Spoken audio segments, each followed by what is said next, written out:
Assalamualaikum warahmatullahi wabarakatuh.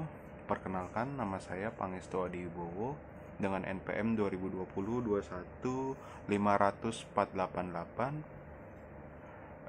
Pada video kali ini saya akan menjelaskan tentang pengertian akhlak dan lainnya. Ini menyangkut dengan tugas yang telah diberikan pada pertemuan lalu. Baik, kita langsung saja. Yang pertama itu pengertian akhlak dan keutamaannya. Yang pertama itu ada definisi akhlak.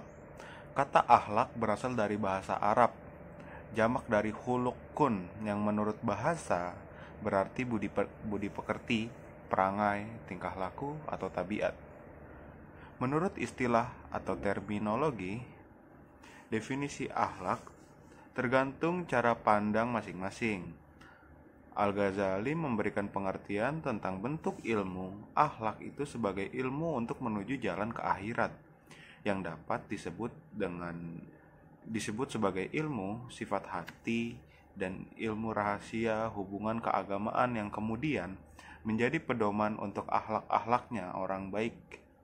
Ghazali lebih menitik beratkan masalah akhlak itu untuk pedoman orang-orang suluk dan harus disesuaikan dengan ajaran-ajaran syariat Islam seperti yang digariskan oleh fuqaha, sehingga ilmu tersebut lebih populer di kalangan umat Islam menjadi ilmu tasawuf. Nah, akhlak tersebut ada akhlak baik dan akhlak buruk. Persoalan dengan apa orang menentukan baik dan buruk ini tidak hanya diperdebatkan oleh kalangan-kalangan yang berpaham sekulerisme. Problema tersebut tidak terkecuali juga pernah menjadi bahan perdebatan di kalangan ulama. Hal ini karena adanya perbedaan persepsi dalam mengartikan baik dan buruk dari kalangan ulama-ulama Islam tersebut. Al-Ghazali berpendapat bahwa sumber-sumber akhlak baik adalah yang pertama ada kitab suci Al-Quran, yang kedua ada sunnah Nabi Muhammad SAW, yang ketiga itu akal pikiran. Pendapat Al-Ghazali ini sesuai dengan hadis Nabi yang menyebutkan bahwa sewaktu Nabi mengutus Mu'az bin Jabal ke negeri Yaman untuk menjadi qadhi atau hakim Islam, ketika itu Mu'az ditanya oleh Nabi, "Dengan apakah engkau menjalankan hukum?" "Dengan kitab Allah," jawabnya. "Kalau engkau tidak mendapatkan dalam kitab Allah, dengan sunnah Rasul," kembali jawabnya. "Kalau engkau tidak mendapatkan dalam jawabnya lagi. "Kalau engkau juga tidak mendapatkan keterangan dalam sunnah Rasul, saya akan menggunakan akal saya dan tidak akan berputus asa." Yang kedua itu ada adab atau etika belajar dalam Islam. Adab merupakan sikap moral yang membimbing individu untuk berperilaku baik dan dihasilkan dari proses belajar. Jadi setiap kita semua manusia dituntut untuk belajar. Nah, dari belajar itu kita memperoleh sesuatu pengetahuan di mana ini tuh perilaku yang baik, ini merupakan perilaku yang tidak baik. Jadi sesuatu kegiatan kita tuh bisa dikendalikan karena adanya pengetahuan yang kita dapatkan dari proses belajar.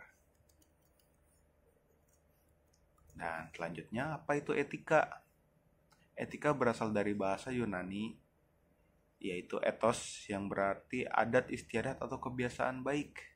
Menurut pandangan lain, etika adalah ilmu tentang apa yang baik dan yang buruk, tentang hak dan kewajiban moral. Nah, tadi kan sudah kita ketahui etika, selanjutnya kita masuk ke dalam definisi belajar. Apa itu belajar?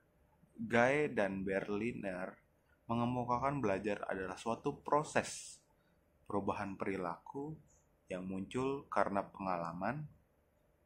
Belajar merupakan suatu proses individu dalam berinteraksi dengan lingkungan sekitarnya, sehingga menimbulkan terjadinya perubahan tingkah laku, baik sikap, keterampilan, dan pengetahuan. Perubahan ini terjadi karena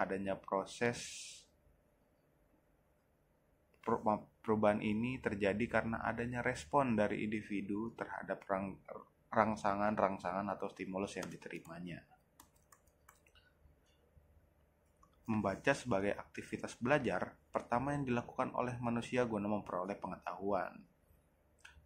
Mendapat perhatian secara serius dalam Islam sebagaimana firman Allah Subhanahu wa taala dalam Al-Qur'an surat Al-Alaq ayat 1, yaitu Iqra bismi rabbikal ladzi khalaq.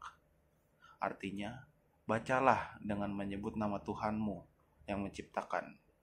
Quran surat Al-Alaq ayat pertama. Dalam surat Al-Alaq ini sudah jelas bahwasannya Allah Subhanahu wa taala memberikan bimbingan atau memberikan seruan bahwa setiap manusia itu harus belajar. Belajar di sini tidak dibatasi dari apa yang pasti. Belajar ini dimulai dari sejak kecil hingga liang lahat.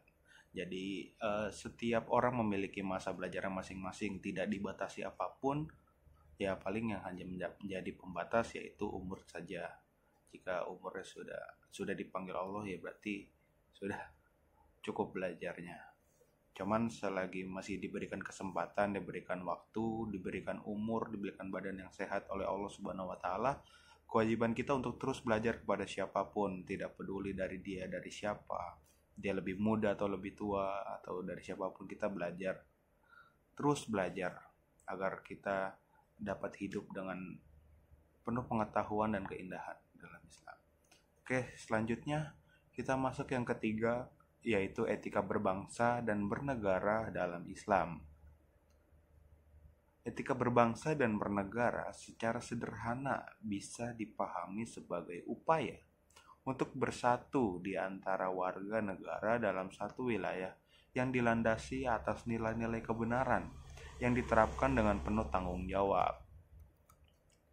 Nah, di sini ada hal yang perlu diperhatikan dalam etika berbangsa dan bernegara. Yang pertama itu ada perlindungan. Mendapatkan perlindungan merupakan keinginan bagi setiap warga negara. Tentu namanya kita bernegara dan kita sebagai warga negara mengakui kedaulatan negara kita. Kita juga harus mendapatkan hak kita sebagai manusia, yaitu perlindungan. Perlindungan ini yaitu kenyamanan atau keamanan warga negara dalam beraktivitas. Jadi setiap kegiatan yang kita lakukan, aktivitas yang kita kerjakan setiap hari itu dilindungi oleh hukum atau dilindungi oleh negara kita masing-masing. Tanpa adanya perlindungan yang nyata, tidak mungkin warga negara bisa melaksanakan tugasnya dengan baik. Iya, tentu kalau perlindungan atau hukum tersebut hanya sebatas lisan atau tulisan, tidak mungkin kita bisa beraktivitas dengan nyaman. Bukti bahwa di Indonesia ada perlindungan apa? Buktinya kalau ada sesuatu hal-hal atau kayak ideologi yang negatif dari luar atau persepsi yang buruk terhadap Indonesia atau terhadap diri kita, nah itu negara melindungi kita secara utuh sesuai dengan kaidah undang-undang yang berlaku. Seperti itu. Yang kedua itu ada persaudaraan. Unsur penting dalam kehidupan berbangsa dan bernegara adalah terjaganya persatuan dan kesatuan sebagaimana diisyaratkan dalam Al-Qur'an surat Ali Imran ayat 105. Dan di sini artinya, dan janganlah kamu menjadi seperti orang-orang yang tercerai-berai dan berselisih setelah sampai kepada mereka keterangan yang jelas, dan mereka itulah orang-orang yang mendapat azab yang berat. Ide dasar yang dikandung oleh ayat ini adalah bahwa setiap Muslim harus bersatu dan bahu-membahu mengajak kepada kebaikan dan melaksanakan amar ma'ruf dan nahi mungkar. Jadi sudah dijelaskan dalam surat Ali Imran ayat 105 ini bahwa setiap Muslim harus memiliki hubungan yang baik. Ide dasar yang dikandung oleh ayat ini adalah bahwa setiap Muslim harus bersatu dan bahu-membahu mengajak kepada kebaikan dan melaksanakan amar ma'ruf dan nahi mungkar. Maksudnya apa? Sudah jelas di surat Ali Imran ayat 105 ini bahwasanya setiap Muslim harus saling mencintai, saling bersaudara, walaupun baik itu yang sesama Muslim atau antara Muslim dan orang-orang non-Muslim. Bukan hanya di situ saja. Apa tujuannya? Karena Hal ini untuk mencegah perselisihan atau tercerai-berai, saling menghina atau mengkhianati, saling berbuat keburukan. Jadi bahwasanya kita sebagai hidup, sebagai manusia yang merupakan entitas, kita sebagai manusia yaitu makhluk sosial, kita membutuhkan orang lain juga gitu. Tidak mungkin kita bisa hidup sendiri, kita memandang diri kita lebih tinggi sendiri atau mungkin ras kita lebih tinggi. Nah, itu menjadi perspektif negatif di masyarakat lain. Jadi bahwasanya setiap manusia itu sama, memiliki derajat yang sama, maka dari itu sebaiknya kita itu saling bersaudara, saling merangkul satu sama lain, saling bahu-membahu membangun negeri ini demi kemajuan bangsa dan negara, bukan malah memperlihatkan perbedaan-perbedaan yang seharusnya tidak perlu diperlihatkan. Bahwasanya emang sudah jelas bahwa perbedaan itu ada gitu. Justru karena perbedaan itu kita saling mengenal satu sama lain, untuk saling lebih mengenal, lebih menghormati dan lain-lain. Selanjutnya kita masuk nomor 4, pengertian musyawarah dan etika berdemokrasi dalam Islam. Kata musyawarah terambil dari akar kata yang pada mulanya diartikan mengambil madu dari sarang lebah. Pengertian ini kemudian berkembang sehingga mencakup segala sesuatu yang diambil dari orang termasuk. Pengertian ini kemudian berkembang sehingga mencakup segala sesuatu yang diambil dari orang termasuk pendapat.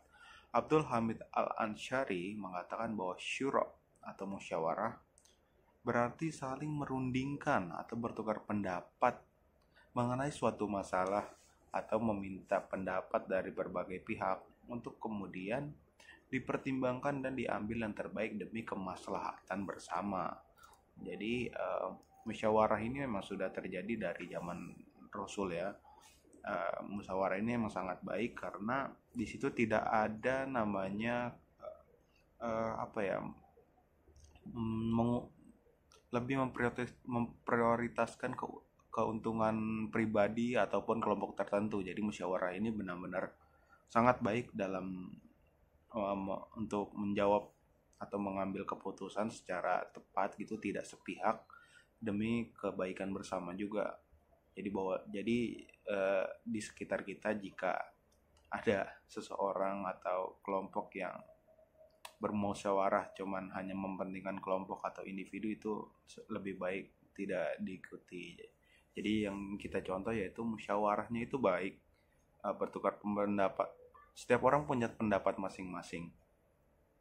Nah, dari perbedaan pendapat tersebut kita bisa mencari sebuah solusi yang terbaik gitu. Bukan berarti untuk menjadi diri kita terlihat lebih hebat atau seperti apa, enggak. Jadi karena perbedaan pendapat menghasilkan sebuah solusi yang ideal seperti itu.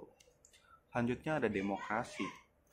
Dasar pemikiran modern tentang demokrasi ialah ide politis, filosofis tentang kedaulatan rakyat. Artinya, semua kekuasaan politik dikembalikan pada rakyat itu sendiri sebagai subjek asal otoritas. Jadi demokrasi di sini seperti halnya musyawarah di penjelasan sebelumnya, yaitu memang tetap kepemimpinan itu ada pada satu pihak sebagai ujung lah, sebagai pihak pionir. Cuman dalam demokrasi ini tetap kekuasaan politik itu yang tertinggi ada pada rakyat, yaitu sebagai subjek asal otoritas. Jadi musyawarah itu benar-benar diperlukan, dan masyarakat ini juga turut andil gitu dalam demokrasi. Bahkan yang mengatur demokrasi harusnya itu rakyat, cuman yang mengambil keputusan atau kebijakan itu tetap satu individu atau satu orang gitu. Jadi supaya tidak fokusnya tidak terbagi-bagi lagi gitu. Jadi udah selesai kesepakatannya, tetap yang diambil siapa gitu. Saya kurang lebihnya mohon maaf. Wassalamualaikum warahmatullahi wabarakatuh. Terima kasih.